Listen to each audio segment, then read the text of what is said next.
speakers for today. So let's just go ahead and get started with the next slide. You are noticing that this meeting is being both recorded and live streamed. Just be mindful of that. Wonderful. I see lots more people are joining us. Hello, everyone. Because you put it down, that's why. Okay, so let's get started. Please introduce yourself in the chat. Place your name, your agency, organization, program, any of that information you would like for us to know about, your title, your role, and then just anything in general that you would like for this group to know about. While y'all are doing that, I'll just reintroduce myself or introduce myself for our new folks today. I'm Kathy Colley Robinson. I am the chair of the governance committee, and I work at Durham Tech. I'm the director of our education programs. And I think at Durham Tech, what's good to know about is that we have major construction going on, and we are almost finished with the semester. So things are moving right along for us at Durham Tech. It's great to see everyone who's putting their comments in the chat. Happy to see you all. Ileana, 7 weeks. Have you learned it all?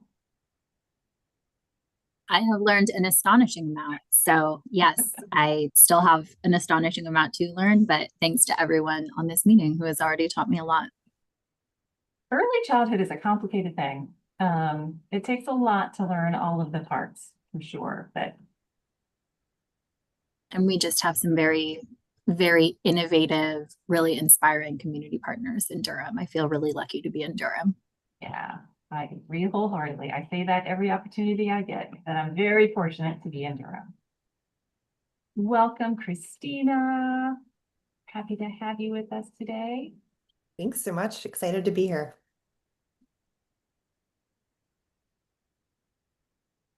Okay, wonderful. Well, welcome, welcome, welcome. Let's go ahead and go to the next slide.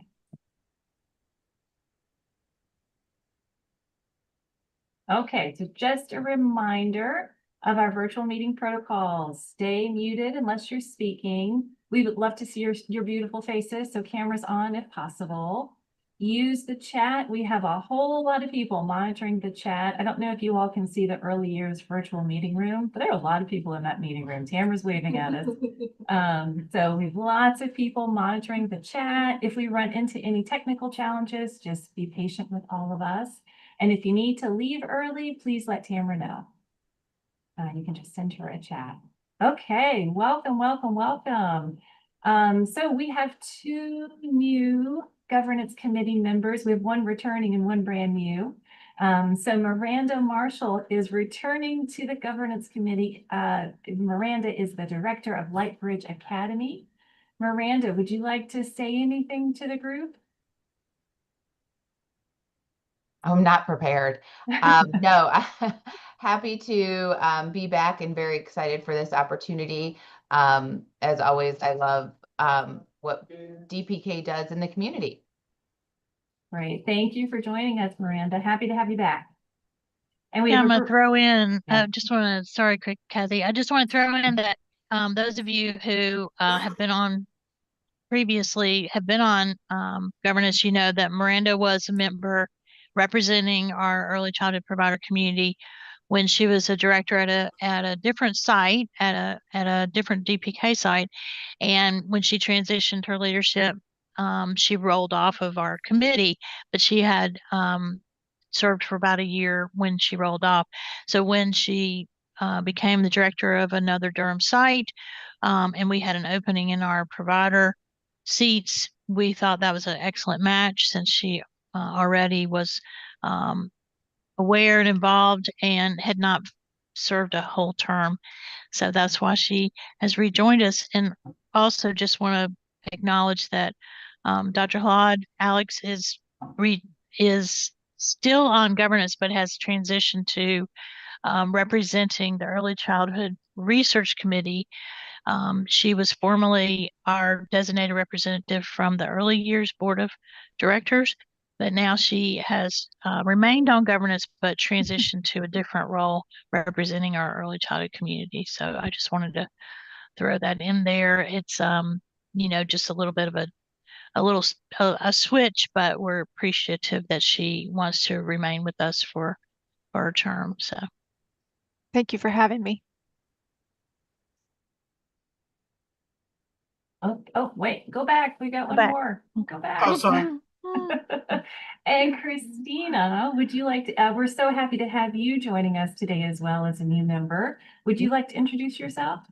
Sure. I mean, I feel like it's got to be a good sign that Miranda's coming back for round two. So I am feeling very optimistic about coming in for round one. I'm pretty far from a parent perspective. I've got a 12-year-old and a 10-year-old in Durham. So I haven't been in the pre-K world in a while, but this past year I'd worked with a refugee family on helping them access pre-K. So I'm, first of all, very grateful for this program. It's been incredibly important for this family.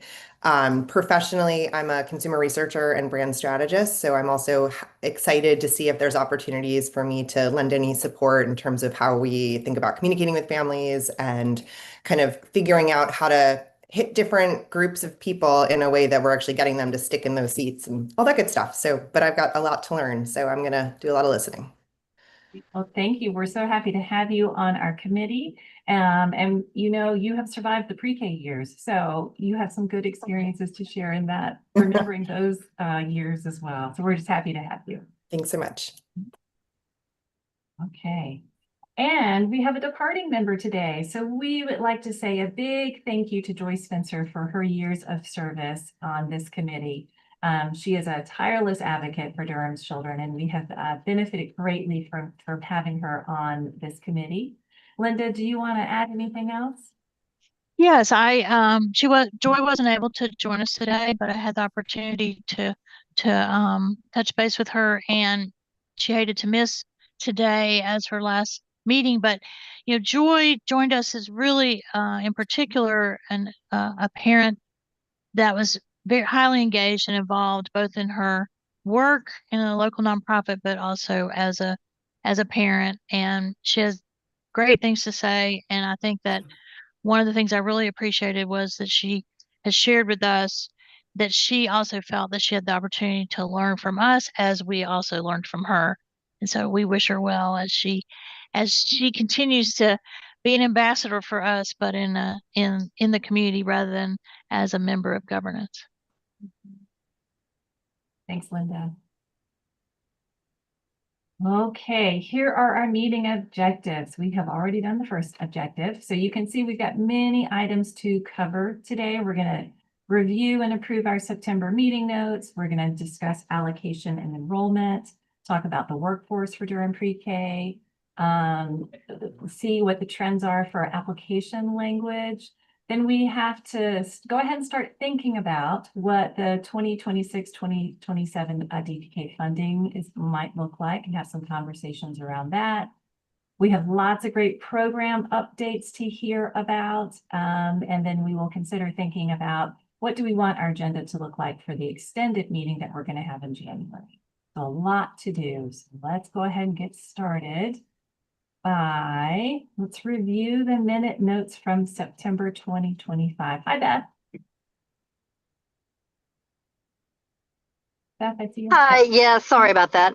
I just, I didn't know if we have time at the end, if there is space for us to discuss what's happening in Durham right now. I'm actually on my way back from standing guard at the schools with Durham Public School Strong.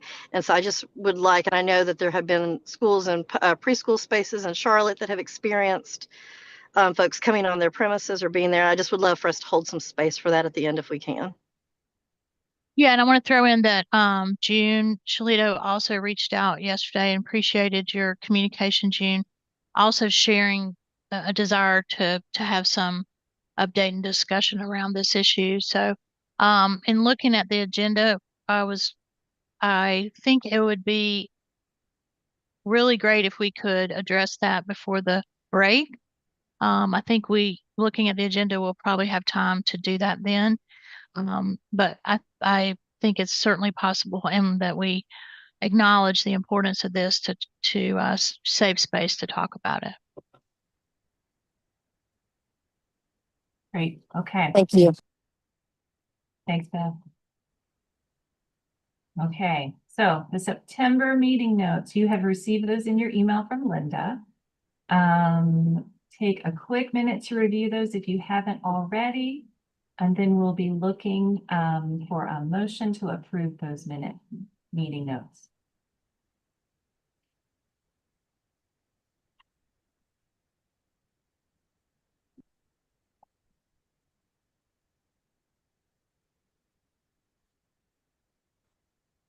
And I'll acknowledge that I did not receive any feedback from anyone with concerns about the notes when they have been sent out several times.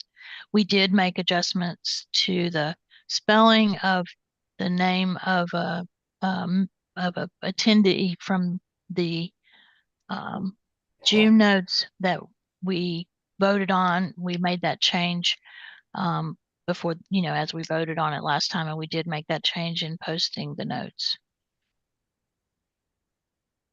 For the September ones, I didn't receive any changes.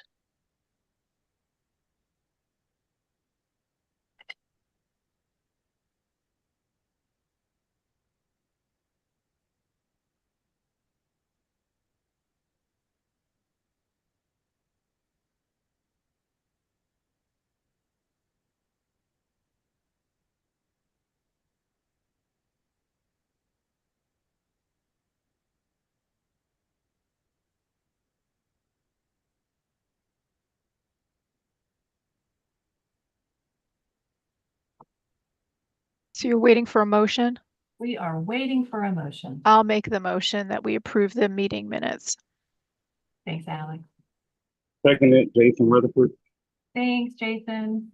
Okay, any discussion? Okay. All who approve the minute notes from September, don't do anything. If you don't approve the minute notes from September, raise your hand or make some sort of indication in the chat or with your motions. All right, not seeing anything. So the September minute notes have been approved by the committee. Thanks, everybody.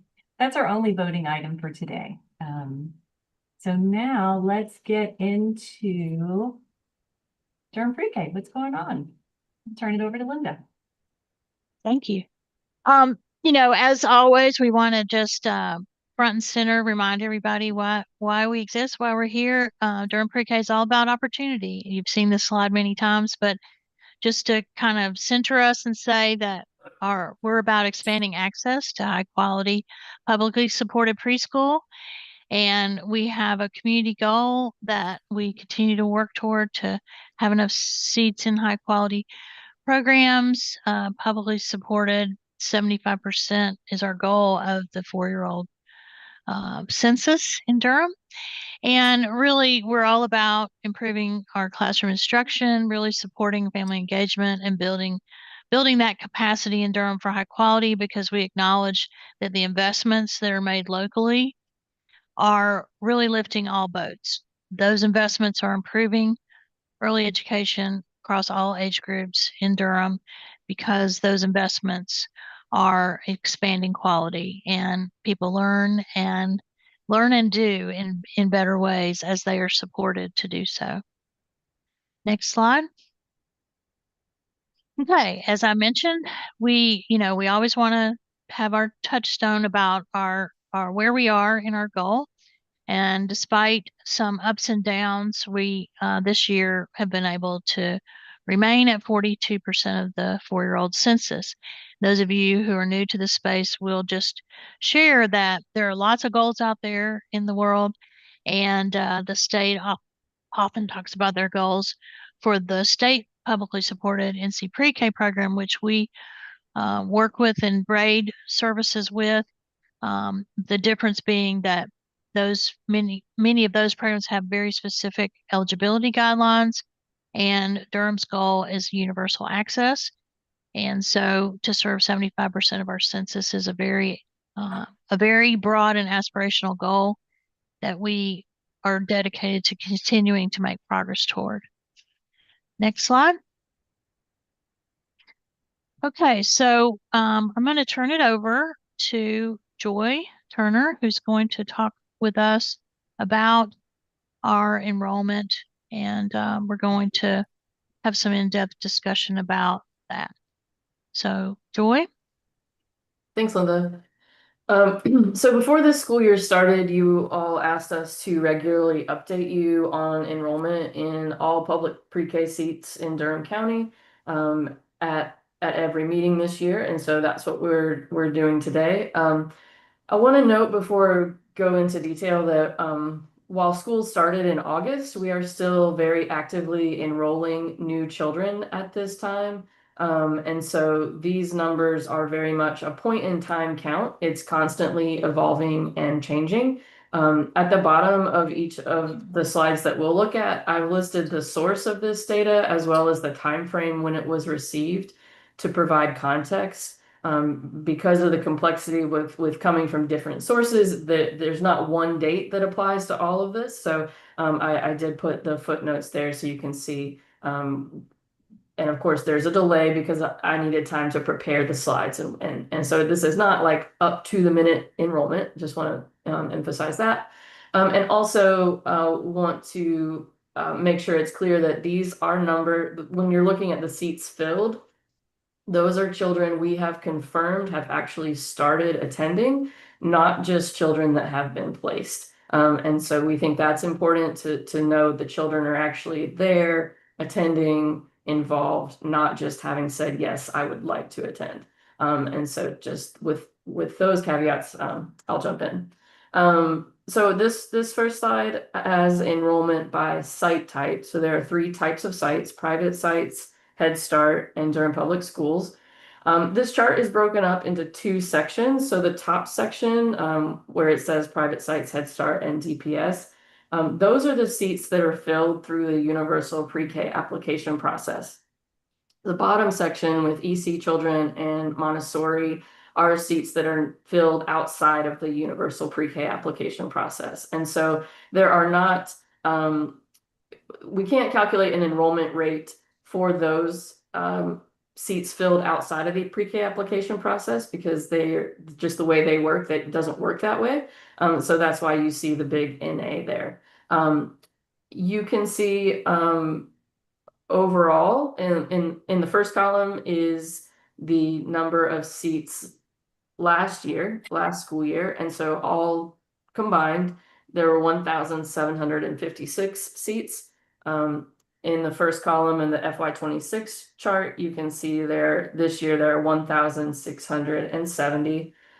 You can see that is a decrease. A big part of that is the smaller number of EC children. So that's the Exceptional Children's Program at Durham Public Schools. But I do want to note that the FY25 data was taken from January last year, and this data is from October. And so it's not surprising that that number is smaller because they're at different points in the year. It would not be surprising at all to see that number increase when we report on these again in January. So just to note that. And then so in the last column, you can see the enrollment rates for each type of site. And overall, you can see that our overall enrollment rate is 83% for those seats that are filled from the universal application process. If you go to the next slide. So this is just a different way of looking at enrollment numbers. So this chart shows the enrollment by seat type. So individual sites might have more than one seat type. So even if the seat is at Durham Public Schools, for example, they might have different types of seats. And so there's just different ways of looking at this, and we wanted to present you with both of them. And in some cases here, we have broken it down in other ways. So the overall enrollment rate for NC Pre-K seats is 85%. And then below that, you can see the percentages for the types of NC Pre-K sites. So private, Head Start, DPS. Our overall DPK only enrollment, so those are the seats that just exist because of Durham Pre-K. because of the local funding. The overall enrollment rate is 82%. We have pulled out the DPK only seats at Whitted separately because as a standalone DPS pre-K site, it faces different challenges than the other DPS sites, given that it doesn't have an elementary school that it feeds into, and where children can continue after pre-K. It's also one that parents have less familiarity with because of that.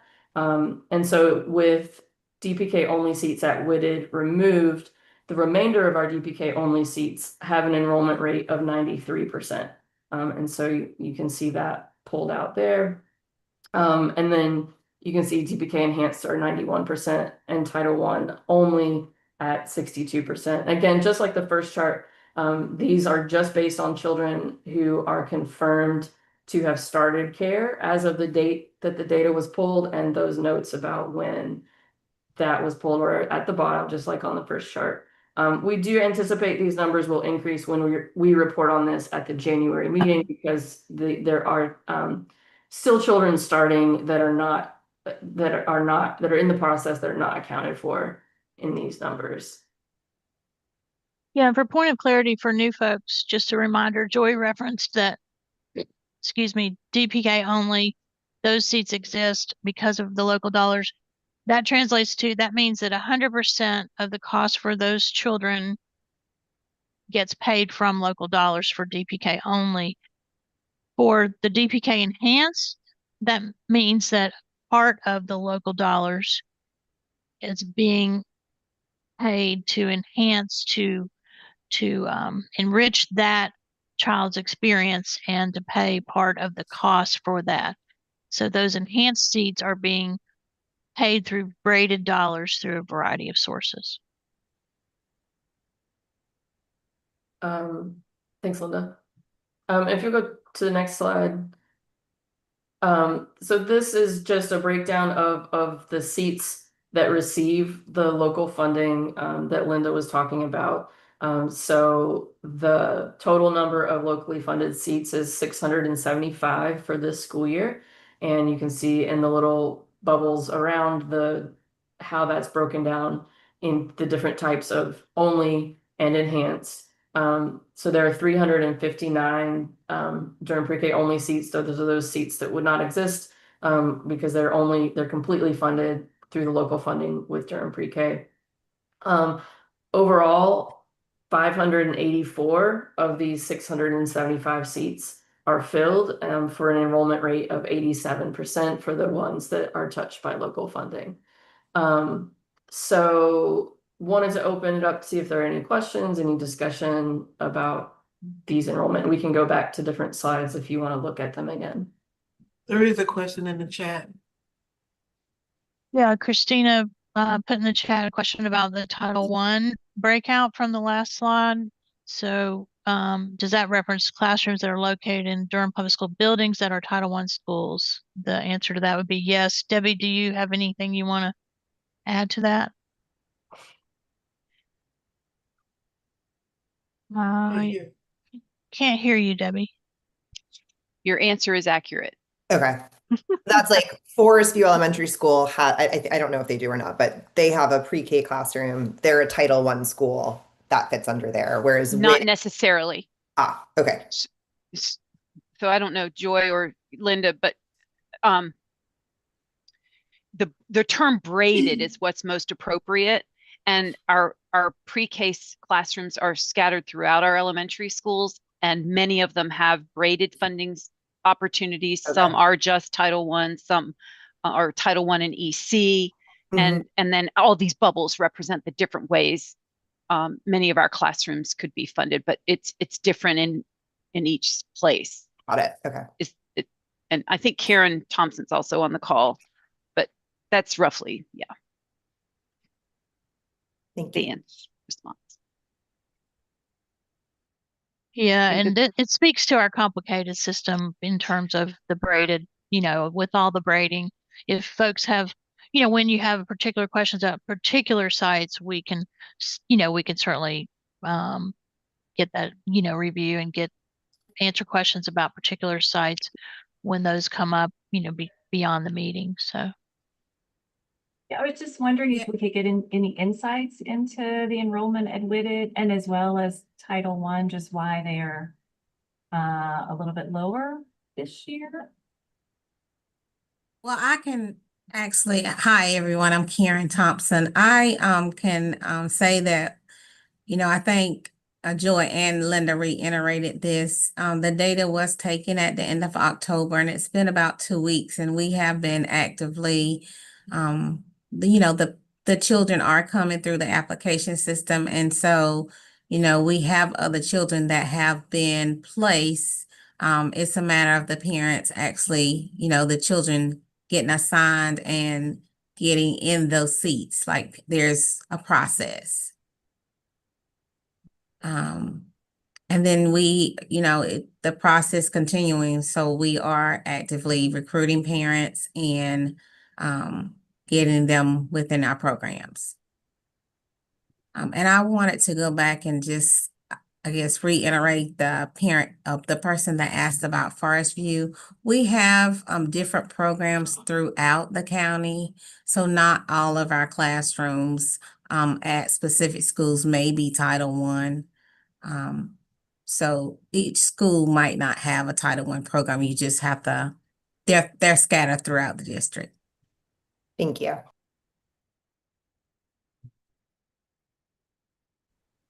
I think, this, as Joy mentioned, enrollment is very dynamic, and it tends to stabilize, frankly. It tends to stabilize around the end of November every year in terms of trends. And based on these numbers, when we present information in January, it will look significantly different. The reality is that there's a lot of churn in our seats as families get settled into the school year. We do accept enrollment throughout the school year. We up until late spring, and so that's why we track numbers on a regular basis. I think Beth, you have a question? Yeah, I was just wondering if you could remind me what is our policy on how many days you can miss. I'm just thinking families who are keeping their children out right now, making sure that that doesn't put, if people feel the need to keep their kids out for 2 weeks, what does that look like? How does that affect their being seen as enrolled, et cetera? Mm. Well, it would not affect their enrollment unless the site chose to that's sort of up to the site at that point to decide if they're saying this child's not coming back. But if the family is in communication with the site and explaining what's going on, then I think the site would, hold the seat and understand. But if the family, if the site has just not heard from the family at all and the child's not attending, they're probably going to exit them. So we do want to encourage families to stay in communication with the site. As far as the payment goes, children can miss up to half the days of the month before it affects the payment. So it's not a strict measure when it comes to the payment, because it's half the days of the month. So I think that would be the answer to that. That's really helpful. I guess I'm just thinking about in these kind of unique times that we're in, that we're making sure that families are not, that there's nothing punitive for folks doing what they feel like they need to keep their family safe. Yeah, that's a good question. And I will say we have just finished processing our November attendance, and we did not see any issues. I think that's something for us, to keep on our radar if we start to see major attendance issues coming through, and then that's something that we can talk about and address, because I agree these are unique times, and we want to be flexible when we can. Thank you. Hey, you had your hand up. Good morning. I just wanted to mention, I think obviously there are open seats from what we can see from the data, even though it will look a little different as we keep going. And I just wanted to put a plug in for anyone to just sort of do outreach and help get more applications in. I think we've placed all those we have in-house and have followed up. And I know early years and others have done a lot of follow-up with families who have had incomplete applications, who've been on the wait list. So I guess just another way of saying, you know, if there's new families that have never applied before, we still have that opportunity for folks to come in and submit an application for this school year. So just to build on what Kate said, for clarification, so the seats that are available, kind of the unfilled spots, that we're not actually moving people off a wait list anymore. They're all taken care of. These are purely open. If we recruit, they can get and they are eligible for those seats. They're fillable. Is that the idea? well, there's still a wait list. I mean, other people may know more than I do about this, but we have been following up with people who said, "Oh, I want X site, but it wasn't available," so they go back on the wait list to wait for it. So there's been a number of follow-ups with all of those folks to say, "Hey, we have this other site. Would you like that?" kind of thing. But I think we've been through that list so many times. I'm not sure. I don't know, Linda, if others on your staff have more information about the feeling of whether those folks are still going to be able to move into slots. Well, you know, as I've said, it is certainly a dynamic environment, and there are some folks on the wait list that are in the mix right now in terms of communication and exploration of whether or not there can be a match made that meets both their eligibility and their interest. And so it's not that there are no viable families on the wait list. However, we are constantly wanting to be sure that families are aware of the opportunity for the public preschool program, and our outreach efforts definitely continue throughout the school year. So, Christina, your comment about if a family is recruited, you know, that those are real vacancies. Not every seat here that's vacant is a quote real vacancy, because we do have, as Joy mentioned, these numbers reflect children who have actually started service.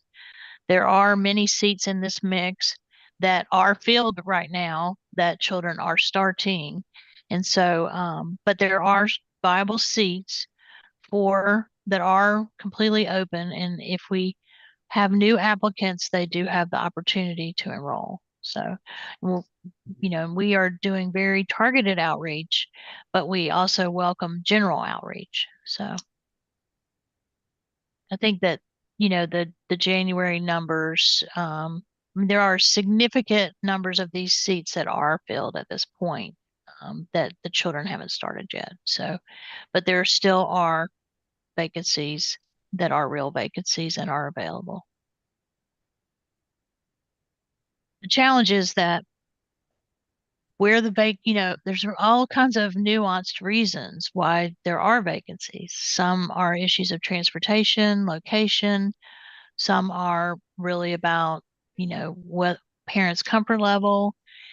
There's a broad range of reasons for families to have specific desires about where their children go. And we respect that, while at the same time trying to make sure they're aware of the opportunity at other sites they may not have considered.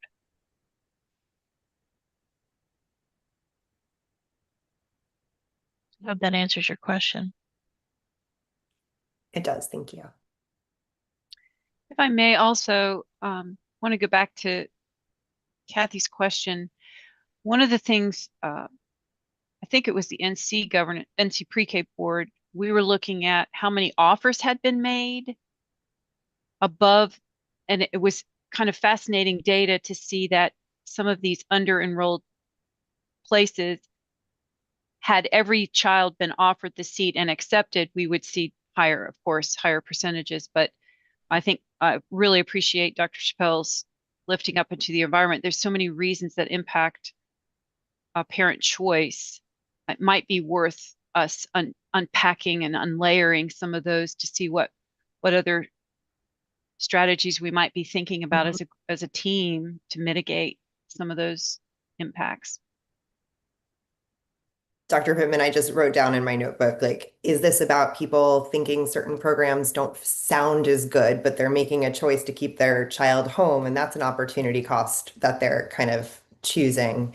And like maybe there are ways, I know everyone else is like incredibly busy, but I could be helpful here, to help support, like do a little marketing for individual programs to make them shinier objects or whatever, depending on those barriers. But yeah, I think that's a really great question. Yeah, I mean, we welcome engagement from governance members and support. Our communications team, Adrian Stevens, has been working directly with individual sites to work with them on their messaging and the way that they present their services, because there are so many hidden gems in our community that families may not be aware of. We want to be sure that every site has the opportunity to be considered by a parent, in addition to analysis of the very real barriers that some sites face and that our parents face, um, you know, due to location and or other issues.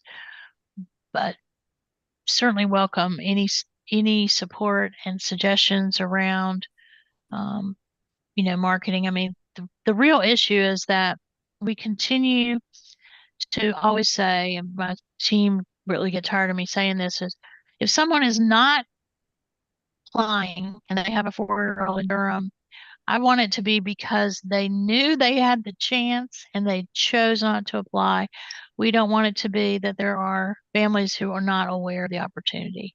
And, it's about making sure that our community is fully engaged and aware that Durham has a universal goal and that the program is high quality and will make a huge impact on their child's success. So, but we do have some very entrenched issues of transportation barriers, continue to have concerns about RAP care across the board, because there are some, you'll remember RAP care is what we call before and after care. We have, because the Durham pre-K day is a 6.5-hour day and families have needs beyond 6.5 hours. And we do have at some sites, we have some caps on RAP care for obvious reasons, staffing and all kinds of things like that create the need for caps. But RAP care is certainly something that our families often cite as one of their challenges or one of their barriers. We have expanded our access to financial support for RAP, and there's just a lot of very nuanced reasons. I do think that the larger Durham community perceptions about safety, about a lot of parents sometimes are not as informed about what to look for in high quality, and they may have perceptions that some sites are better than others that may not be accurate. So we want to continue to educate people. So. And Linda, that's what I was thinking of too. I mean, I know there are all these resources, especially that early years has available for families about choosing childcare.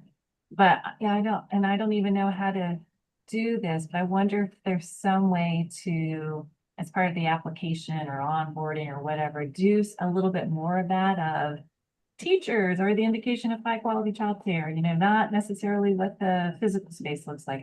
I just wonder if there's some other ways to maybe get the messaging out in just a different way, or to maybe alleviate some of those concerns that families have. I mean, we welcome all input around this issue.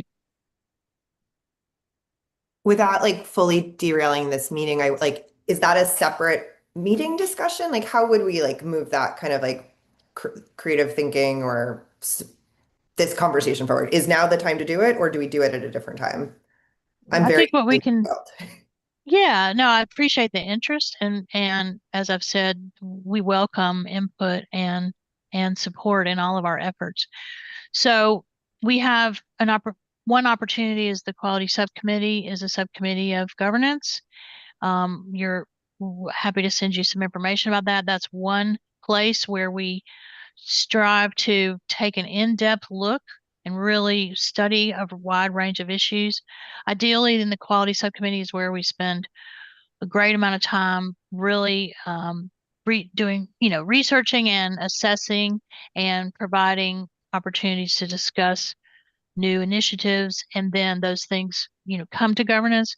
But in addition, at any time, if a governance member has a particular interest, we're happy to connect you to team members. But that quality subcommittee will be happy to send out information to everyone again about the quality subcommittee and when those meetings are, and can certainly put this on the agenda for that. The report that Ileana Bink put in the chat is an example of something that came out of the quality subcommittee. Not the report itself, but the need to unpack the issue of wrap care as a barrier for families, and what the many, many issues are that influence the availability of wrap care.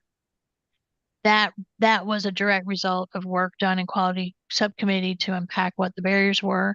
And if you haven't had a chance to review that report, although it's a couple of years old now, it is still very relevant and it's not out of date. So appreciate you lifting that up, Ileana. And I'm gonna put a plug in. We need more people at the quality subcommittee. So please, please all join. Christina, yeah, you're on board. I saw your hand. Very bad at saying no to things. Let's do it. Great. That's great. We appreciate that. And we can also, we're at the end of this meeting, we're going to be talking about the agenda for January, and also for future agenda items.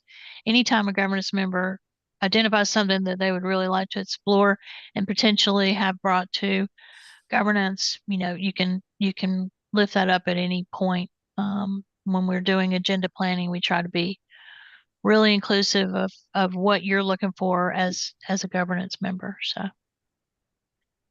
any other questions about enrollments as we're gonna move on?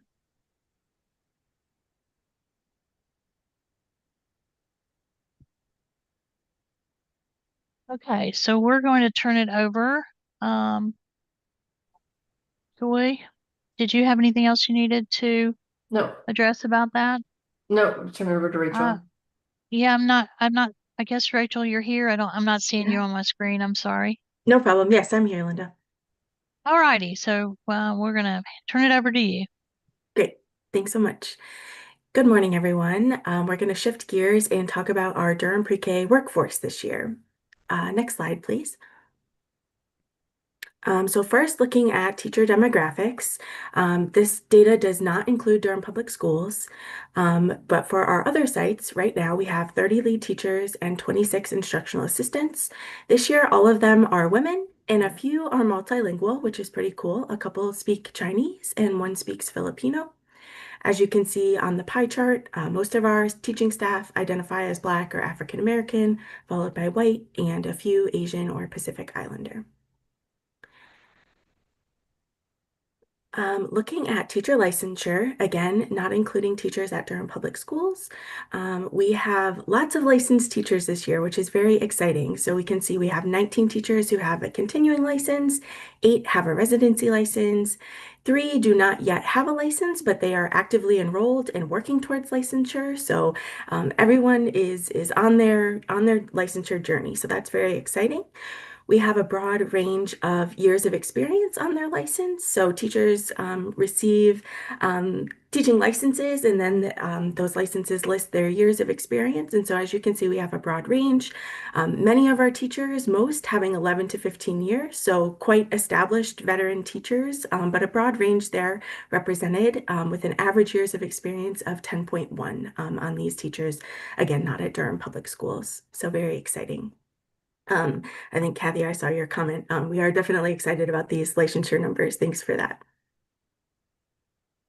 Shifting into teacher payment information. So this slide compares last year's actual payment information for the teacher support payments versus what we project this year's to be. And so as we can see, last year we had just 82% of our teachers eligible for our teacher compensation support payment. And this year we have 91% eligible. So again, just reflecting this increase in numbers of licensed teachers who are then eligible to receive what is now called our experienced teacher compensation support payment. So again, very excited about that. Hey, Rachel, I Yes. want to interrupt you for just a Sure thing. second.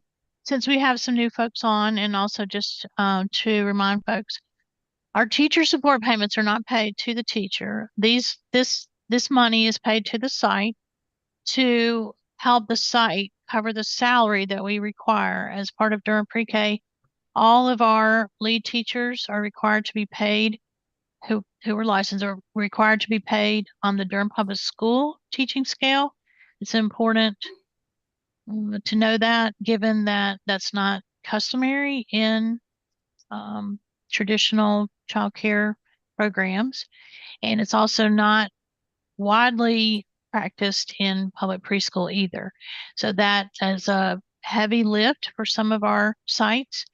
And so we do pay a reimbursement rate per child that is for the instructional day, but the teacher support payment is not based on how many children are in a classroom or how many days a child was enrolled or attended. This is a payment that's directly meant to help the site meet the salary requirements. It's not designed to pay 100% of the salary, but to enhance the reimbursement rate per child so that they can pay on that scale.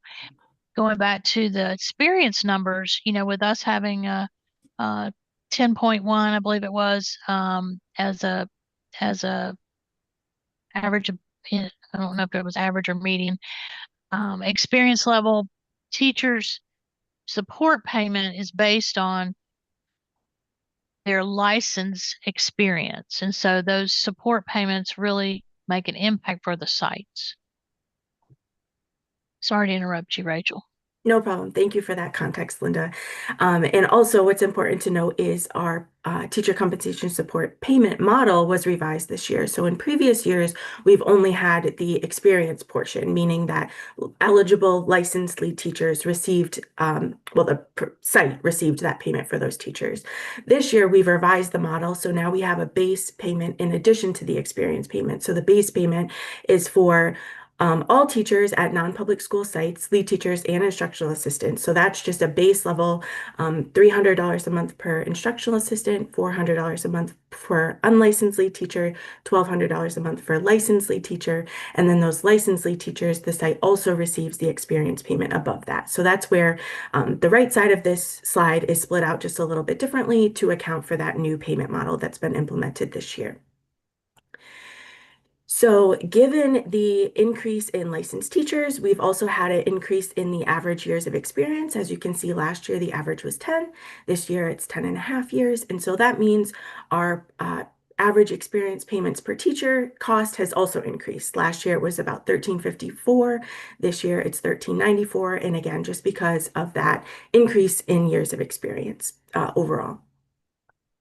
And so altogether, this means that our projected spending on these teacher support payments is a lot higher this year, of course, because we have more eligible teachers, we have higher years of experience, and then we also implemented that base payment. And so that's why the total projected for this year is quite a bit more than last year. Looking at salary, so as we said, lead teachers must be paid on the Durham Public Schools salary scale. And so teachers who are not yet licensed, they are paid on the Department of Public Instruction scale. And so that works out a little bit differently. But this year, the minimum for lead teachers is $41,000. Our highest paid teacher is about $66,000. And then we have the median and the average there in the upper 50s. For instructional assistants, the minimum set by governance based on the living wage in Durham is $19.58 an hour. And so a lot of our instructional assistants do make that, but some of them make up to that $25.75 an hour, the median being $19.93 and an average of $20.68. And so in comparison, our early years research department does a statewide workforce study. And so just wanted to note there that they found the lead teacher median salary in Durham County was $17 an hour and $16 an hour for instructional assistants. So our pay rates are well above that for these Durham Pre-K teachers, which is very exciting for them. And we're excited to provide that support. Next, wanting to look at employee benefits. So during contracting, we ask for the site's benefits information and what is typically offered to their employees. So these are the types of benefits that are offered to our Durham Pre-K teaching staff at their sites. So most sites offer paid holidays, with many offering 6 or more paid holidays per year. Most also offer vacation days, again, many of those being 6 or more days of paid vacation per year. Sick leave is a little bit more varied. Many sites do offer it. And we also ask about if sick leave can be used to care for dependents. And in that, we found that 87% allow sick days to be used to care for dependents. So that's important to us in that you could use a sick day for caring for a sick child or something to that effect. Next slide, please. Looking at insurance, that's at least partially paid by the employer. Again, many of our sites do offer these. Most commonly being health insurance, being at least partially paid by the employer, a little bit less for dental and a little bit less so for vision. Many providers, 94%, offer retirement with contributions from the employer. And for 82% of those, the employer contributions depend on the employee's contributions. Looking at waiting periods for benefits, most providers have a 90-day waiting period until their different benefits go into effect. So insurance, sick leave, those types of things, 90 days is most common. Next slide. Lastly, I want to leave you with some exciting news. We are excited to share that our workforce support strategies, the things that we've discussed, pay, TA, PD, are working. And we know that because, next slide, please. Our retention rates are much higher than programs typically report. And so from last year to this year, we found that 95% of our lead teachers returned and 81% of our instructional assistants returned. And so we are super excited about that. We see the same teachers returning year to year, which is, of course, a testament to the program and the supports that we put into place for these teachers. So very excited that these supports are paying off. And also wanted to raise and celebrate that 3 teachers who did not have a license last year have since earned their residency license and are continuing to work towards their initial license. So again, being on the right path, making progress from last year to this year. And so we are so excited to see that for them continuing on their educational journey. Questions about all that I've shared, teacher demographics, pay, benefits, retention? I mean, this is amazing, y'all, especially like I pay a lot of attention to DPS, like our public school district, and like this is a challenge, teacher retention, and y'all have unlocked something, and that is incredible. What do you think? Is there like a single thing that like does it, or is it really this kind of layered approach? Yeah, I mean, I think obviously there's no one answer, but the compensation issue is certainly problematic in particular in early childhood education and can't be discounted when you're looking at turnover across all programs. And then the financial investments in compensation aren't just that hourly rate, but our attention to benefits as well as I think those other supports, such as the intense opportunity for professional development, the coaching, and as well as the overall expectations. For example, governance has set an expectation that teachers will have planning time, and we do monitor for the teachers being given the opportunity to have planning time. And I think that it's really all of the program itself. You can't pull out any one thing, but compensation is certainly one of the biggest issues we hear feedback from the teachers.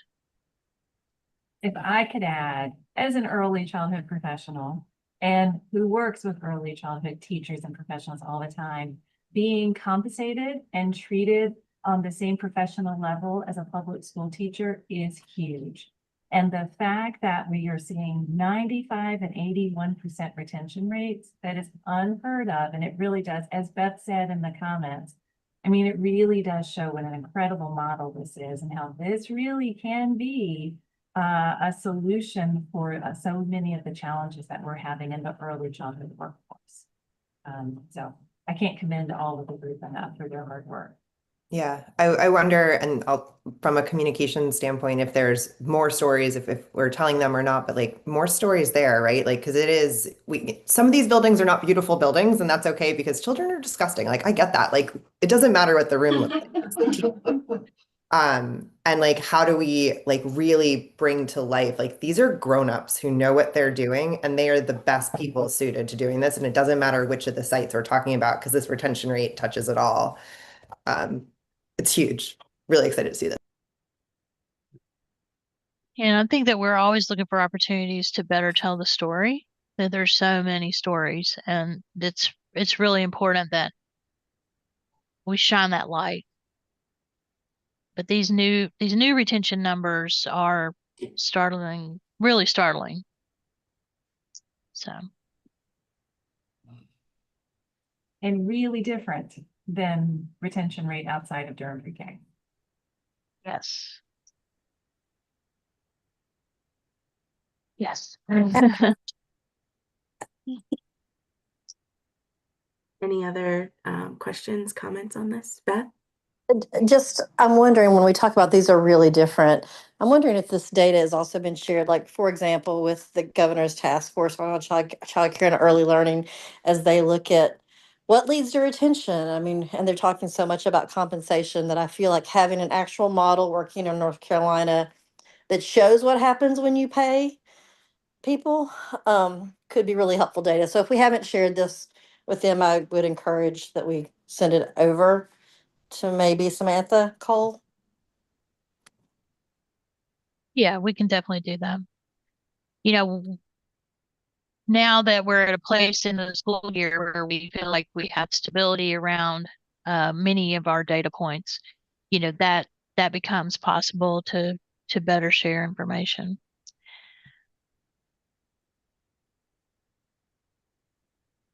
We can do that and update you on who we've shared with at our next meeting.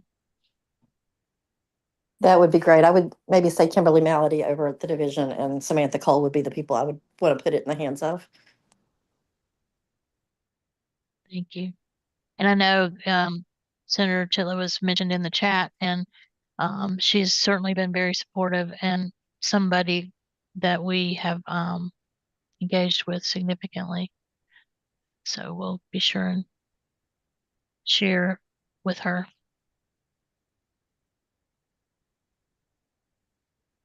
Great. Well, thank you, everyone. I'll turn it back over. Okay. Sorry. We're going to go to back to Joy to talk about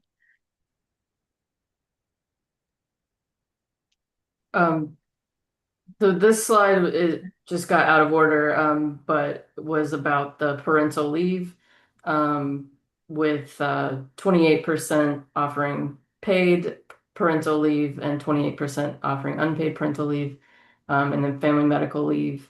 Only 6% offer paid protected family medical leave, but 39% offer unpaid. So it's an extension of the benefit slides from earlier. Right. Thank you.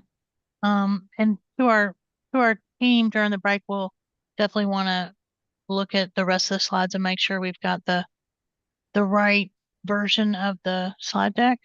Okay, so we said earlier in the meeting that Beth and June had brought up a desire to have some conversation about the the status and situation going on in Durham, and we had said that we thought before the break was a good time to do that. So we can, looking at our time, I think that it makes the most sense to do that now before we break, if you all are okay with waiting a little bit longer before our break. Yeah, that sounds good, Linda. Okay. Beth, do you wanna start us off?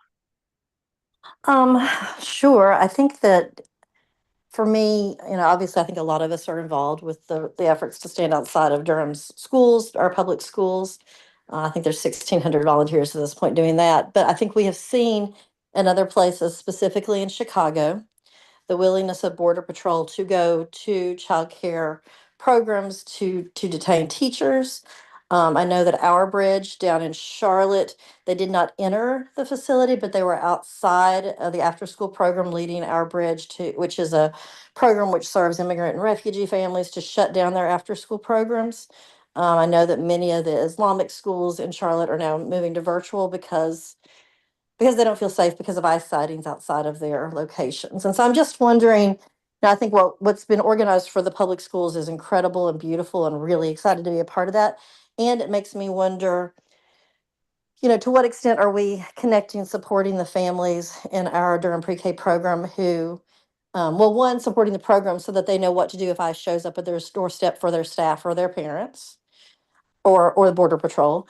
And second, like how, to what extent are we able to help connect families who do not feel safe bringing their children to the program, to food resources, and how do we help get that information out? I don't have answers right now. I guess I just have a lot of questions, but what happened in Chicago was really a chilling event, and that person was released because the child care and early education community came together to demand their release. And but I would just love for us to think about it before we experience it, if that makes any sense. Yeah, certainly. Eliana, you had your hand up. Yeah, I just wanted to share. I was able to meet with Megan previously of DPS Foundation, and now she's just an involved community member, but she's one of the people kind of spearheading efforts. Obviously, like, I'm a county employee, I'm not going to talk about some of the political things, but for food specifically, we know folks are not sending their kids to school, not necessarily sending their kids to childcare, not necessarily going to work and making money to purchase food. And so I was at some of the meetings with Megan and the people she's convening, and we talked about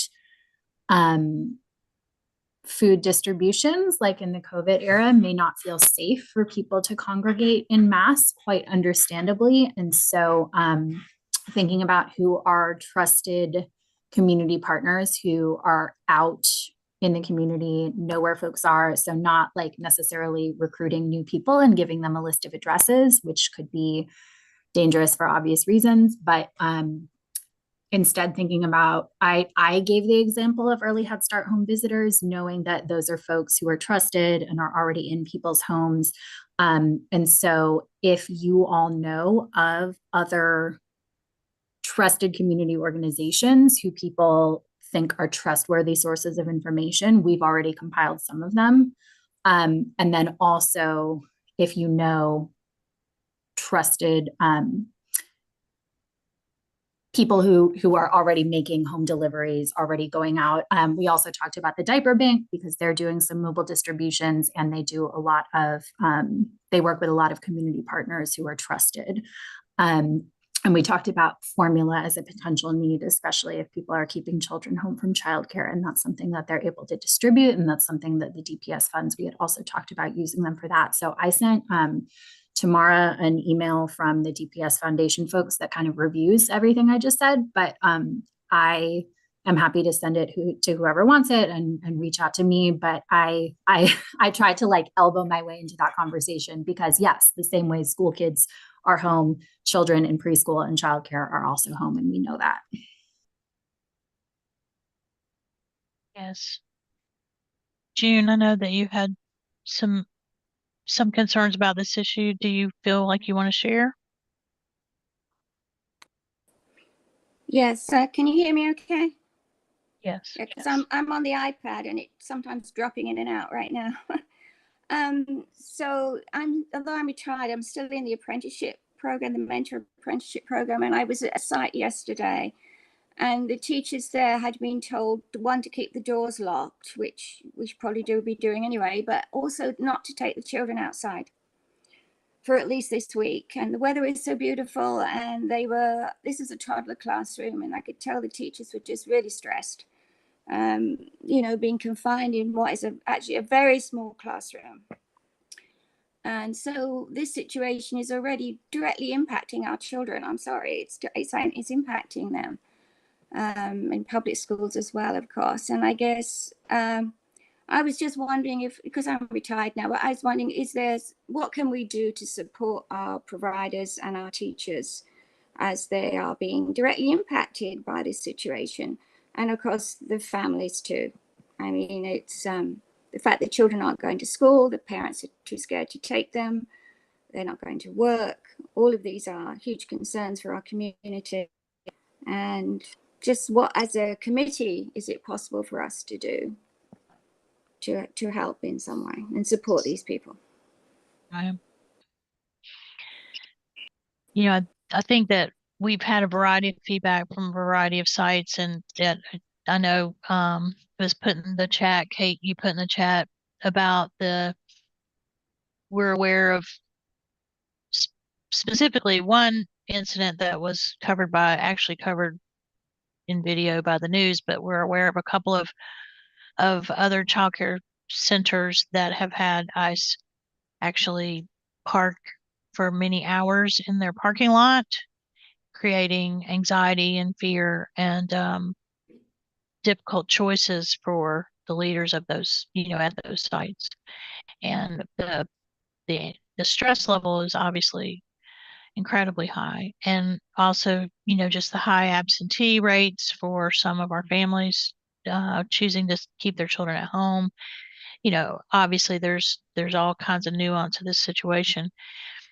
For some sites, they may not have had an opportunity or really imagined that something like this would happen. And so some sites have varying degrees of readiness or planning for this kind of situation. We know that all programs are supposed to have emergency plans, and this is a unique and different kind of emergency. But in terms of providing some resource guidance, connecting with our sites, finding out where they are in that readiness spectrum, and trying to provide sites with specific know your rights type cards, things that will share with them if they're not already aware of what is legal and what is not. Obviously, when confronting with situations where the law may not be followed, that puts all of us in a really difficult position. But you should, at a minimum, obviously, we want our sites to be aware of their rights and what they can legally do beyond what they plan to do. So that's one piece in terms of resources. But the specific ways we can support families, and I really appreciate, Ileana, what you shared about, obviously food security is an ongoing problem for many families, and this just exacerbates that. And we definitely would want to share that information and those resources with our sites. And, in terms of specific strategies, I know, Beth, you've been participating in actual support directly at schools. I think that, that's not something that we've explored. Many of our sites have their own plans, but I think that we can do better to learn what our folks are doing and trying to explore ways that we can be supportive. I'm interested, Tabitha, I know I saw on social media that some of your team at Book Harvest have been engaged in a variety of different ways. Are you hearing from a lot of families about where they are right now in terms of how they are having their children participate in community events or school? So we definitely, quite a few of our families, especially because we do home visiting, we have a connection to a lot of different families. I think that we've sort of looked at and have been supporting food insecurity space, which of course everyone knows is has been an ongoing issue within these families because of their not really wanting to go out to get groceries and other things like that. So we've been supporting Emmanuel Iglesia in particular and helping with they had a food drive yesterday. And so really working and partnering. I know also connecting with El Futuro and El Centro with a lot of the work that they've been doing and partnering and connecting families. We have the cards, the sort of Know Your Right cards at our family space, as well as our home visitors, providing that for families. And then as far as directly with the schools, folks are sort of not having their kids go. We've had some families in whom may have kids go to school, but may not be going to like after school activities and other things like Student U, et cetera, just to lower and minimize the risk for their families. So just really folks really trying to think through where there might be potential risk and trying to minimize them as much as possible and working with us. And we've been working just with other amazing nonprofits in the community to make sure that we're supporting families as much as we can. I know that we're looking at continuing to do a food drive here and provide a space for people to have drop off of food things. So I think there is a lot of the sort of cross-pollination of services amongst us right now, trying to think about how to not only maybe we aren't just providing books, but we're also assisting with different drop-offs or pickups of different things.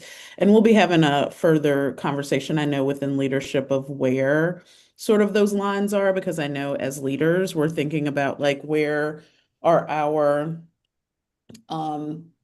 where can we be a trusted partner to organizations and be an access and a conduit to some families, but also making sure that we're not going beyond where our organizational lines should be. Yeah, I mean, that's a very real issue. Kathy put in the chat some of the resources from EYC, and so there are certainly a lot of resources. I think what we often find is that our providers are overwhelmed and are often overwhelmed, not all of them, and that sometimes, although resources are important, sometimes they struggle to access those even when they have them. Kate pointed out that the directors received training back in March, that the partnership supported and provided some guidance about steps for planning.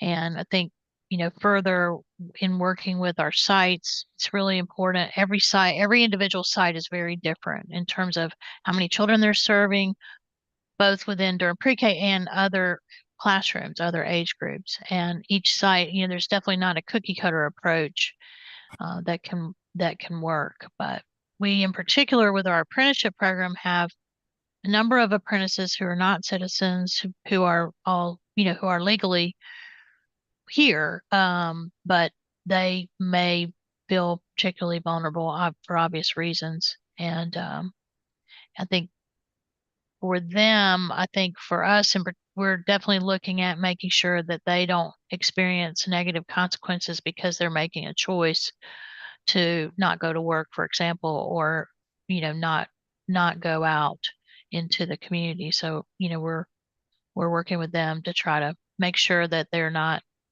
experiencing other negative consequences due to the situation. So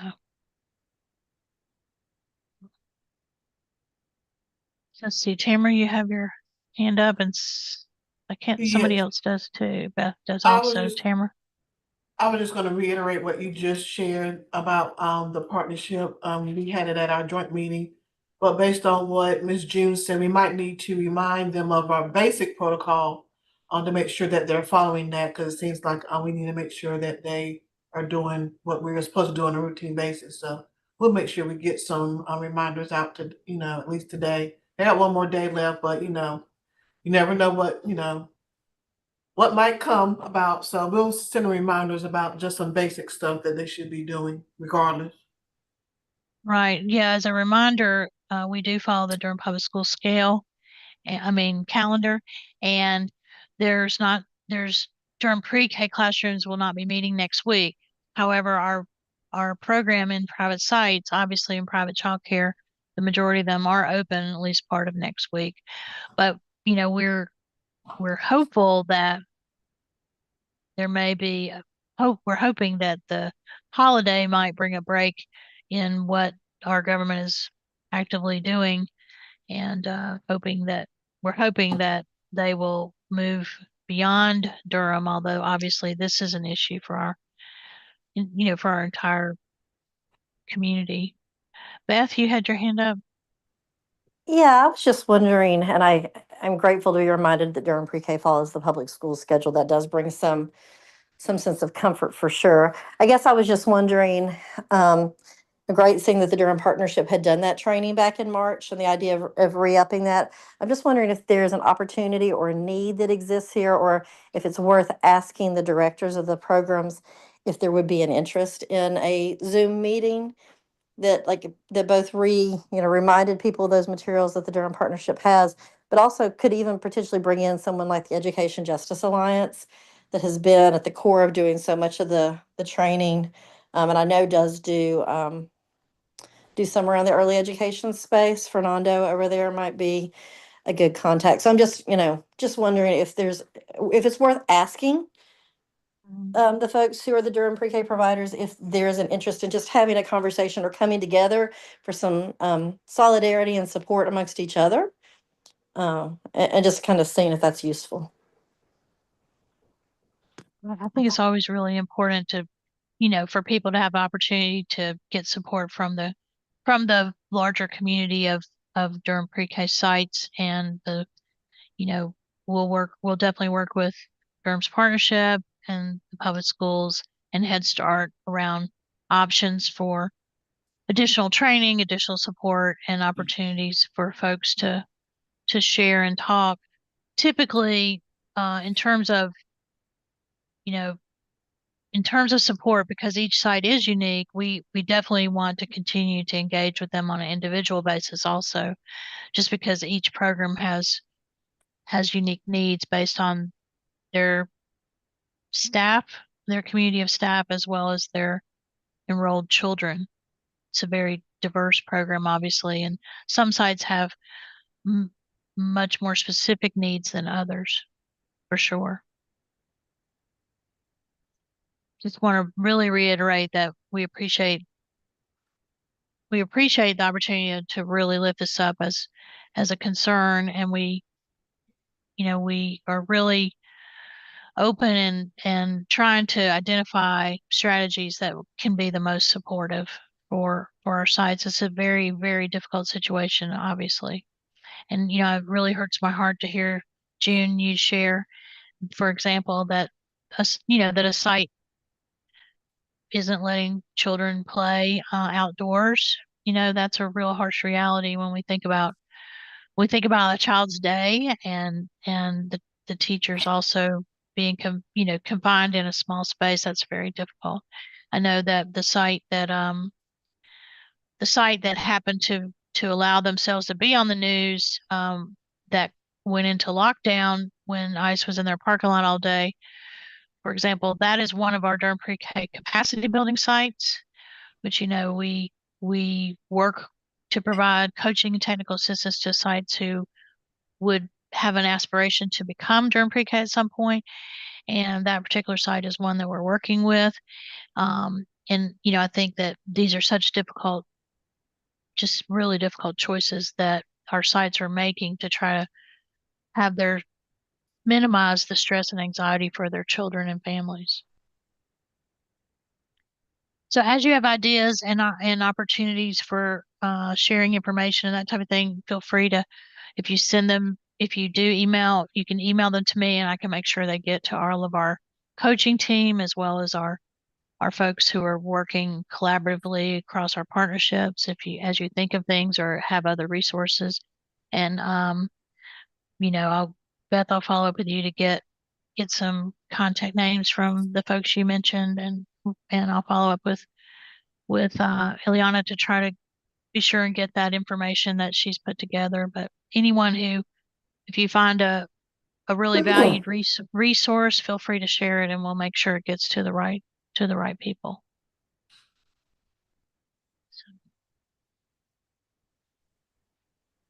So Kathy, you want to? All right, y'all. So we are at 10:50. We only have, I can do math, 50 more minutes to go. Yeah, no, 40 more minutes to go. No, 40 more minutes. 40 more minutes to go. How about we take a 2-minute stretch, go run around your desk area a minute, and then we won't take a full break. If you need longer than 2 minutes, please take as long as you need. So it's 10:51. We're going to turn our cameras off until 10:53 and go run around, and then we'll finish our meeting. Okay? In a minute. Joy, when I do that, those are all my options.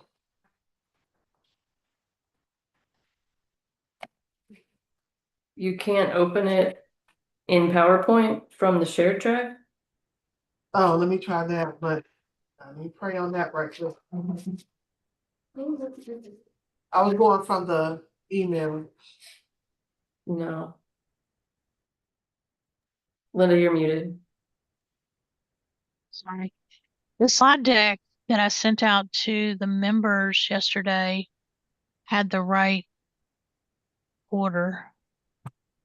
I don't know which. It splits the screen when I present it, so I have to grab it, try to find it from the share. When I do that, I get a split screen. I sent you the file path to where it is on the shared drive. Or I've got it pulled off onto my desktop. I can email it to you. It's so big. I don't know if you can. All the pictures make the file huge. Really huge. Yeah. Like for some reason. Hey, come here for a second. Margaret, say me.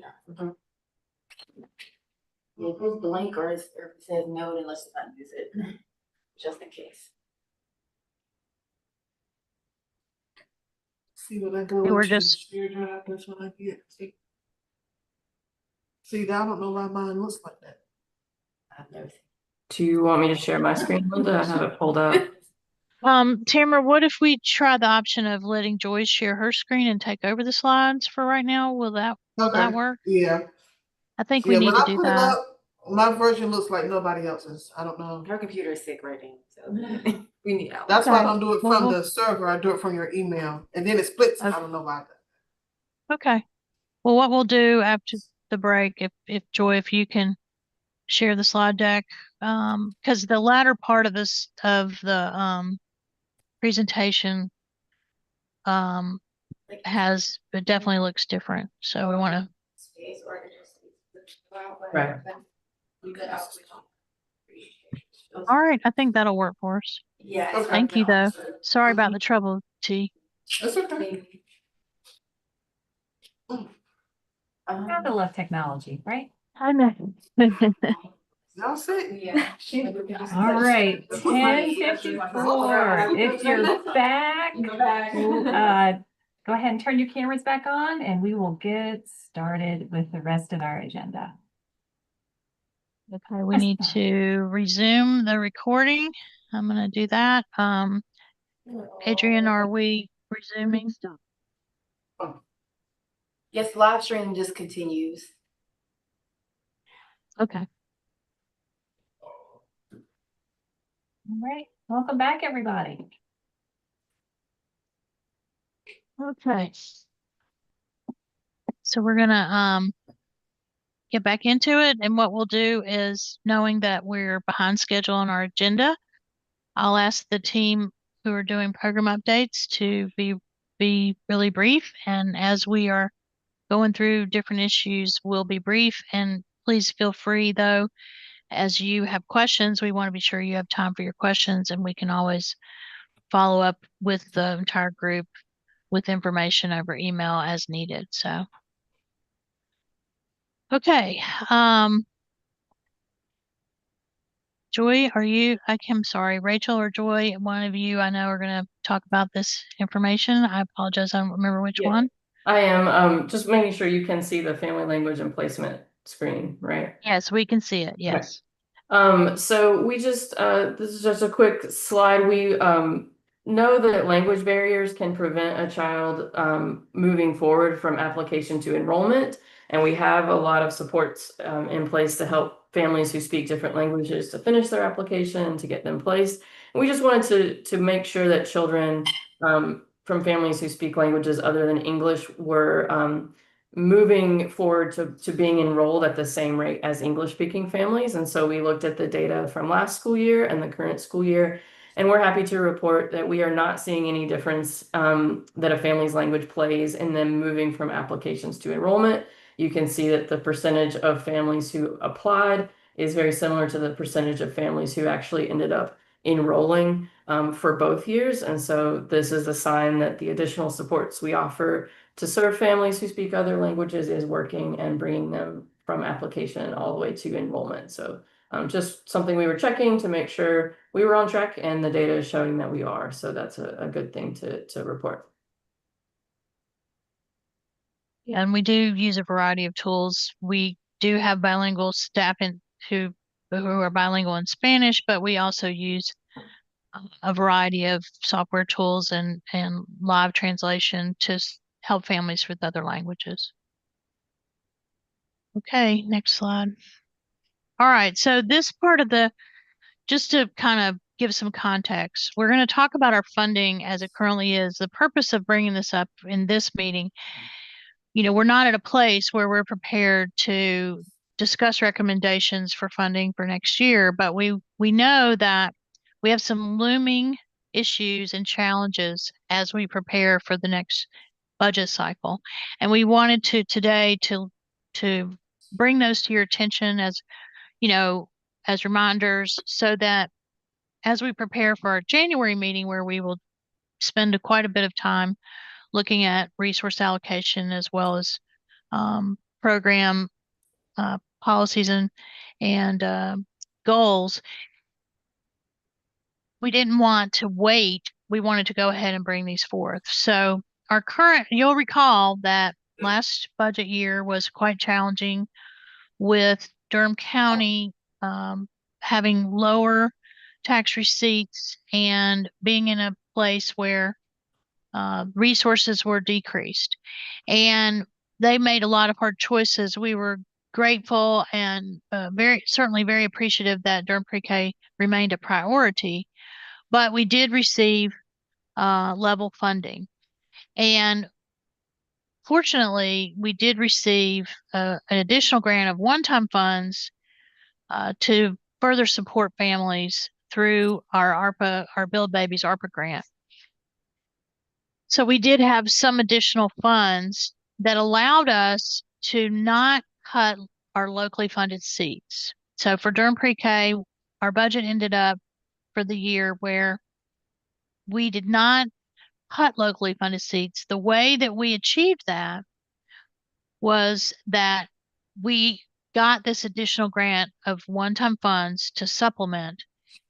And so we still were able to implement our increase in the base salary support that Joyce talked about earlier, and Rachel talked about earlier. Our teacher support payment did increase this year. So that was passed by governance and it was implemented. So that represented new resource dollars for our sites to help support the increased need for dollars to support those salaries as our teachers get more and more experience, and we have more and more licensed teachers who are eligible for higher pay.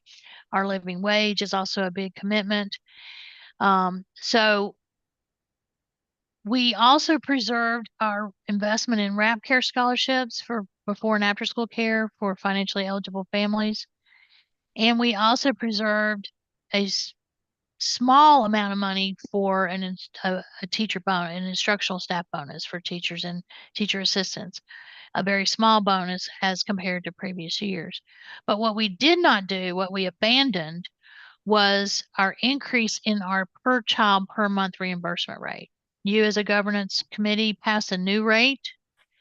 We were not able to implement that rate based on budget. So we do have a looming gap, because we do need at a minimum to implement that increase in the monthly reimbursement rate. So that's one gap that we wanted to really bring to your attention. But we did not we did not at that time cut locally funded seats. And in fact, it has worked out in this school year that we have added a small number of locally funded seats. And we'll talk more about how that came about, but basically it came about because we have some extra dollars from parent fees, which we'll talk about. Next slide. So those of you who've been around a while know, and those of you who are new, we receive an allocation from the county for Durham PreK. And what we do with that money is we carve out the majority of those dollars for direct pass-through dollars. So they pass through and are paid to sites for children. But then we have and we call that the instructional budget because that is direct pass-through dollars for children. For the current budget, those dollars out of the county allocation for instructional dollars are right at $5.5 million. Now remember that those dollars are for Durham PreK seats that actually come through the Durham PreK contract that the county has with early years. There are other dollars supporting public preschool in Durham that go directly from the county to the school system. And this money does not include that money. Okay, so just want to be really clear. The one-time grant that I referred to, the enhancement of ARPA funds, that is what helped us not have to cut seats, but still implement that base payment increase. So that's 770. That 770 is temporary money and does expire at the end of the school year. Okay, so we have the first gap we know of is we have a gap where we can't implement our new reimbursement rate that was passed last year, which doesn't even account for any increase that should happen for this year based on inflation. So we have the gap of not implementing our rate. And then also for the coming budget year, we have the gap of we've used one-time funds to prevent the elimination of seats. So that 770 is also a gap. Okay, so those are two of our gaps. Next slide. So I already mentioned that the implementation of the approved rate, and based on our current seat allocation numbers, that's a gap of $262,000. But in addition, for our overall preschool initiative, you'll recall that when Murray-Massenburg opened as an elementary school, the county, and let me say the Murray-Massenburg classrooms are all full of preschool children. It's a very popular site for parents. There often is a waiting list for that school. The school district receives money directly from the county for Murray-Massenburg, but the county did choose to make that an ARPA, which ARPA is the COVID initiative, federal dollars, temporary. So the Murray-Massenburg money also disappears at the end of this school year. And so we have multiple classrooms at Murray-Massenburg that are full and very popular, that funding is also a gap in the overall budget. And I see Christina put a note in the chat about we funded Murray that way. What happened was Murray-Massenburg is a new school when it opened. Those dollars, we requested dollars for Durham PreK. The county decided to make that, because those ARPA dollars were available, the county decided and made a pledge that it was a temporary situation, but that they were fully on board to support Murray-Massenburg in the future. But that is, as we move forward, that is a funding gap, potential gap. Hopefully I answer your question. So for Murray-Massenburg, though, those dollars that expire, we will be advocating to get those dollars allocated from local dollars in order to assure that Murray-Massenburg retains their seats. And we'll work obviously closely with Durham Public Schools around that issue. But that's something we wanted to have on your radar about Murray-Massaburg. Other things that are potential things that may be, we're just really trying to lift up threats and opportunities here. But we know that the RAP reimbursement rate, the reimbursement rate for before and after school, that rate is set through the subsidy system. Like we use those same rates to reimburse childcare programs for RAP care for families who can't afford RAP, who are eligible. And we know that that rate is due to increase. And so that will be additional dollars based on our current spending, approximately $31,500 for another potential gap in funding next year. In addition, those of you who are advocates in this area, you know that teachers have not received raises. So we budgeted for teacher raises for this year. Those teachers have not received those. We don't, but our policy is that if they do receive those, then the sites have to back pay the teachers for those raises. Unless our policy is we follow what NC PreK does in the absence of so the way Durham PreK works, in the absence of a policy that is set by governance, we follow the NC PreK policies. Okay, so that's the way it's set up. Durham PreK has some additional policies outside of what the state requires for NC PreK.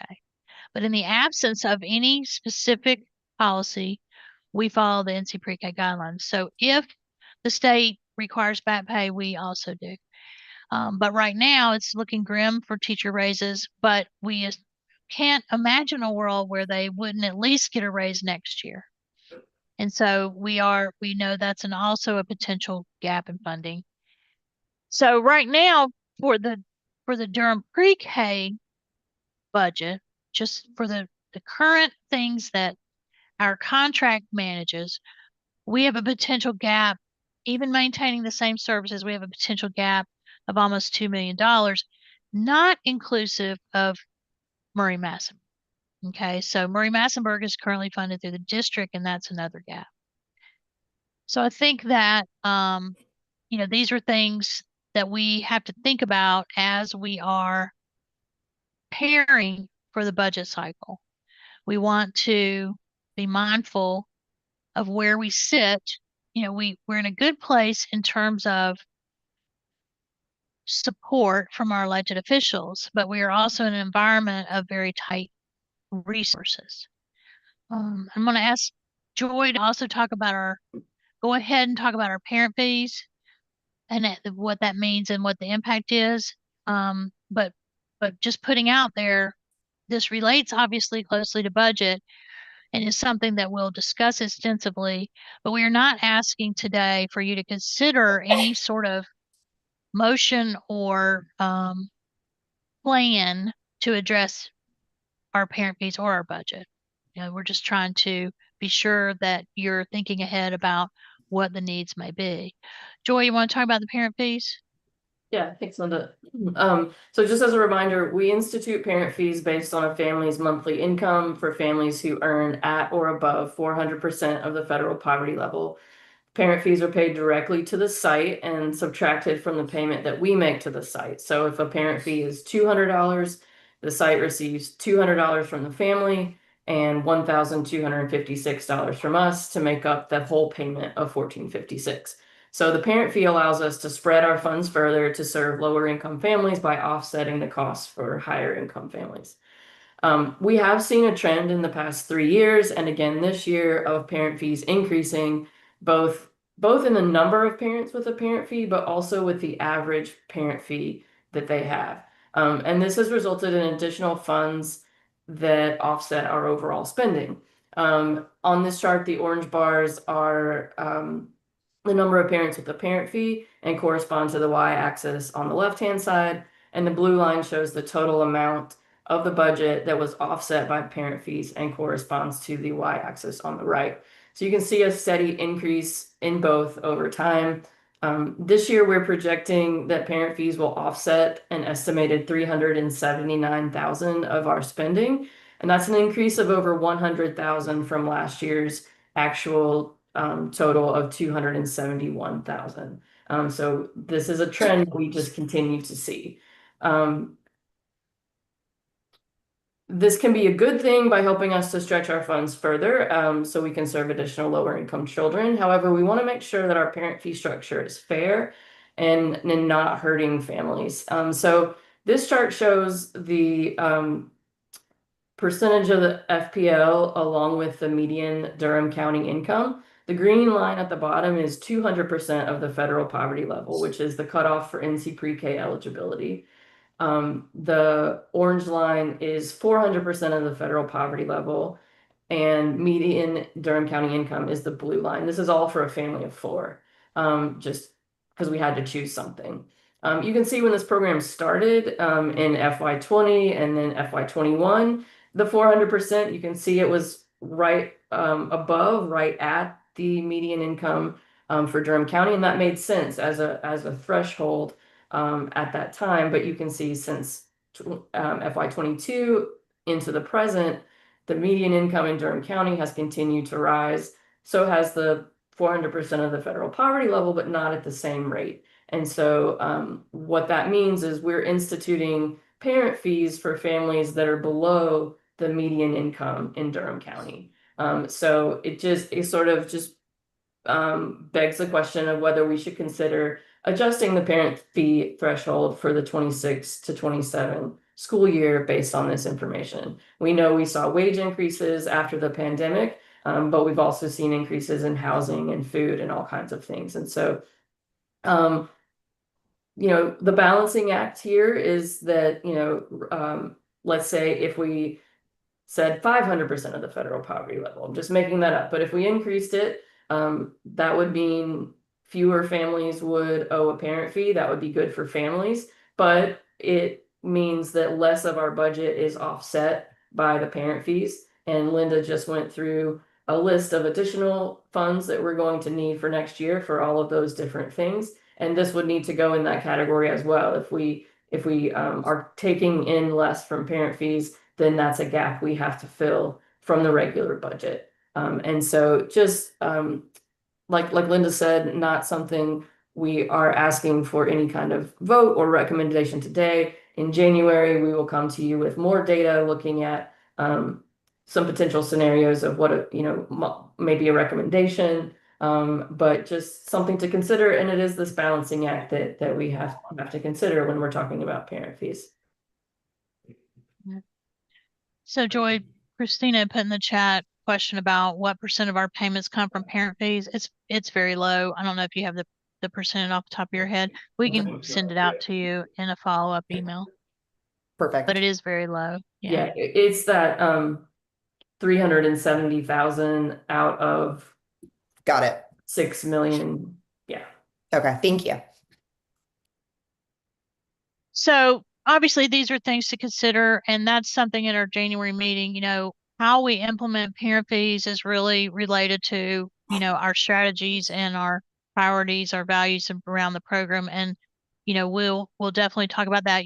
Those of you who are super historians will remember that in the first 2 years of Durham pre-K, our threshold for a parent fee was lower. So we did make a change and broaden our parent fees to 400% of federal poverty. So more families were able to access without a parent fee. So we do historically have changed it before, but obviously there's a wide range of considerations. Beth put in the chat asking about feedback about parent fees being a barrier. And we do regularly survey families. We have a wide range of information from families. And as we prepare for our discussion in January, we'll also be sure to include information about any feedback we may have received about the parent fees. I will say that some people's parent fees, it is quite high. And, definitely sometimes parents are surprised by that because, they've heard about Durham pre-K being free.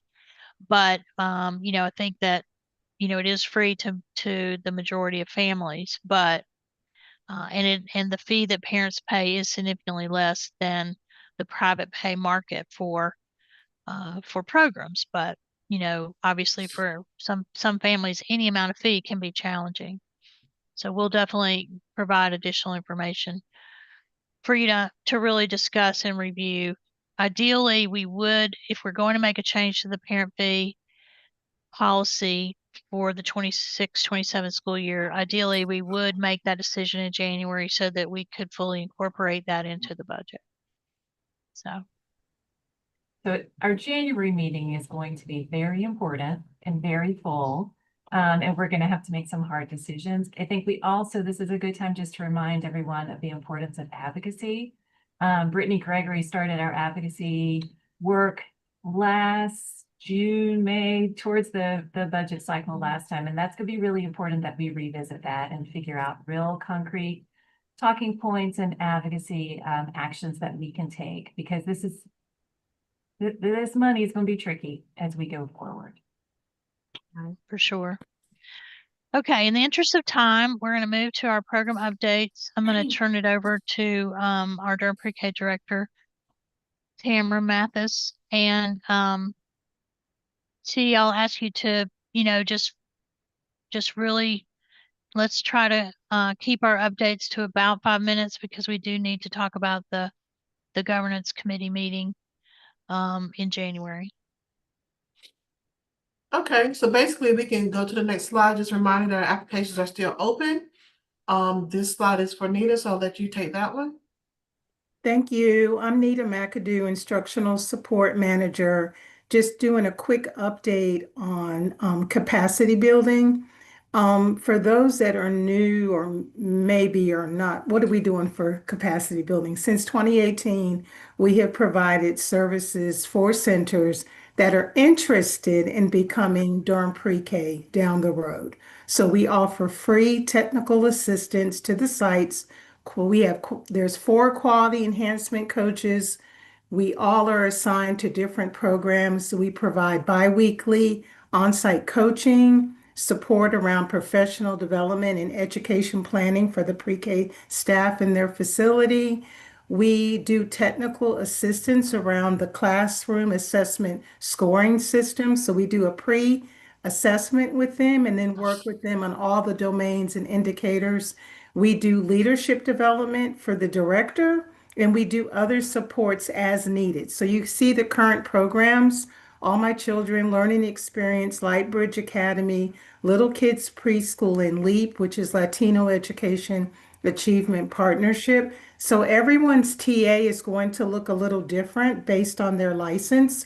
We do 3 to 5 stars, and depending upon what they put on their quality improvement plan is what we as coaches support them with. So our overall goal is to empower emerging programs with skills, support, and confidence to deliver high-quality pre-K experiences for our Durham's youngest learners. Any questions Thank you about? so much. Okay, and then Thanks, Nita. quickly, just to reiterate, we are very excited this year. We are elevating early math in our Durham pre-K classrooms. So I had shared this with governance the last meeting, but I attached the monthly math topics. As you can see, for November, we're doing spatial relationships and shapes. And the little numbers that you see where it says TSG, those are the math objectives aligned to Teaching Strategies Gold, which is the online assessment tool. So we're really focused on the widely expectations around math and where children should be at the end of preschool as far as math. So we are being very intentional. So the teachers know the math focuses, and we provide activities for them and on-site coaching and mentoring around what is the intention. What do we want math to be? And what I'm most excited about, we're doing math in all of the centers, not just in the math center, but in the book center, outdoors, mealtime. Math should be a part of I'm getting really excited. So I'll stop, Linda, because I can get deep into the math thing. But that's the update. Thanks so much, Nita. So we're going to turn it to Maggie West, I believe. Yes. Yeah, I'll be real brief, but thank you all so much to those of you who are able to make it to our celebration last week at Durham Tech, recognizing graduates of our apprenticeship program, as well as our apprentices who've made progress towards graduation, and welcoming our newest group of apprentices. We welcomed 14 new apprentices, and we recognized 28 of our current apprentices for their achievements in the program. You can see those listed there, but it was super festive. We had a great time celebrating, packed the house. Thank you, Kathy, for all the things and for hosting us. Next slide. Other just quick updates, we're collaborating with Durham Tech to support 3 early educator academies in 2026 from January to July. We're really excited that Durham Tech received a grant from DCDE to support this work, and we're working to collaborate and kind of add on as we can with additional resources and supports for these students. And to that end, we are actively fundraising for our 2026 program goals, seeking resources, grant opportunities, suggestions to raise resources to continue our mentor stipends for the apprenticeship program for next fiscal year, as well as additional funds to support academy participant success for things that are not covered by that DCDE grant. So keep us in mind as you see opportunities because we are looking for those workforce development grants, early education field support grants, opportunities that might assist our participants. Yeah, and those would be in addition to this year we were fortunate to receive grant from Duke, as well as the Triangle Community Foundation to help support some of those activities. Okay, so I'm gonna pass it along and let one of our team members talk a little briefly about outreach. Sure. Good morning, everyone. This slide just highlights the key activities, community engagement efforts, and our overall visibility strategies that our team has implemented throughout the month of October. We've tabled at Welcome Baby, which is at Durham Cooperative Extension. We've been conducting our application pop-ups. So we just use the data that we have from applications according to their zip codes, and we compare it to the percent of children who are under 6 with income that's less than 100% FPL to the number of applications we actually received. And then we plan our weekly application pop-ups in those zip codes. Participated in quite a few community events, Bless the Block, National Night Out. We had a fall festival that we attended as well as a school fair. We collaborated with the Bull City Sigmas for 2 events for fall festivals. And then we had meetings with 3 organizations that are listed on the slide. Thank you so much, Tosh. We really appreciate all the things that you guys are doing to get the word out. I did want to reiterate, we are blessing families with the help of the Sigmas and some other community members this weekend. And so we're going to talk to them about the pickup options. Just want to let you know that we are partnering to get some food out to families for the holidays. However, we are not doing any outreach in parking lots and areas next week until we come back to see how things are going to roll out. So I just want to let you, Lynn, I hadn't shared it with you, but I made an executive decision that my staff is going to be with their family during the holidays and not worrying about, just want to make sure that we are safe. And then, so we are not doing any outdoor outreach until maybe when we come back for December. This slide is just talking to you about that we are also gearing up for the application to start next school year. So we're still accepting application now, but we're getting ready for next school year. So right now that's geared to open up March 2nd, 2026. Next slide. And we're also gearing up for our Giving Tuesday campaign, which is going to start December 2nd. So a lot of stuff going on when we come back from the break. And so we will continue to share this information with you, send emails out to also solicit donations for our Giving Tuesday to purchase more STEMI kits for our sites. And you've also received this information, but tonight we are asking all of you to come to our first fundraiser. It's at Liquid Social at 4 o'clock. It even includes pickup orders. And so from 4 to 9, whatever time you can, please meet us, order out, pick up, drive through, whatever you need to do between 4 and 9 at Liquid Social.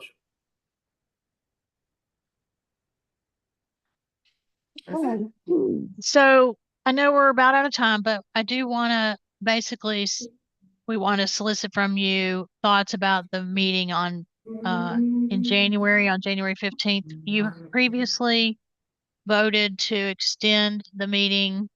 We will have a facilitator as we did last year in the January meeting. And those of you who were with us, you'll recall that in the January meeting, we did have a walk around view of a large amount of data visually displayed at the in-person meeting for you. We will update that information to share with you, but and we've talked a little bit about the fact that at this meeting we need to review the parent fee policy, as well as talk about financial needs, resources. But we welcome from you information and feedback about what you would like to see for that meeting, and invite you to have input about the planning for that meeting. Ideally, we wanted to have a little bit more time to discuss this today. I guess what we can say is if you'll reflect and send your thoughts. We will be having some agenda planning meetings, and I think what we can do, if you think this is a positive strategy, Kathy, we can send out to the whole group when those are, in case anyone wants to participate in those. Do you have other thoughts? I think that's a great idea because we really don't have enough time to get into the weeds right now. So yeah, I think it'd be great to open up those planning meetings to anyone who wants to participate. Yeah. Mostly we really wanted, last year you'll recall that we prioritized that opportunity for real discussion and engagement, as we always do in all of our meetings. We hope to have that. But in that extended meeting, we typically have not done any business at that meeting. One thing, we will reserve the right to potentially address the parent fee as a business item, but we've structured that agenda to not be full of a lot of business, for the opportunity for you to have really rich discussion, to really identify potential future goals and changes in policy or strategies. And Linda, should we email you directly for if we've got ideas for that meeting, or do we email it to the group? What's the best process? I think if anyone can always email me, and then I'll definitely make sure that it's shared. We try not to do mass group emails too often, and when possible, we do them strategic, because we know we know the people's inbox is really full. But yeah, so if you send me stuff, we'll definitely, I definitely don't gatekeep it. We review and see where it fits and make sure it gets to the right place. So appreciate any feedback. I do think that, would love to have feedback in advance of agenda planning. The agenda planning will happen in the second week of December, just to give you a time frame of when we would really hope to have your feedback about the meeting, so that we can but we'll, obviously we'll let you know when that is. But as you're thinking now, that second week in December is when we'll plan the meeting, the January 15 meeting with the facilitator. And that is going to be here before we know it. I know, might as well be tomorrow. So this last slide just reminds you of our meeting schedule. We've always been proud that we have such great attendance, and we really appreciate your time so much. And just try to make sure we are clear about our schedule. We do sometimes add meetings when you vote to add them as necessary. And last year, you'll recall, we did add a meeting in regards to the resource budget cycle. So that does happen. But these are the meetings that are on our actual schedule. So.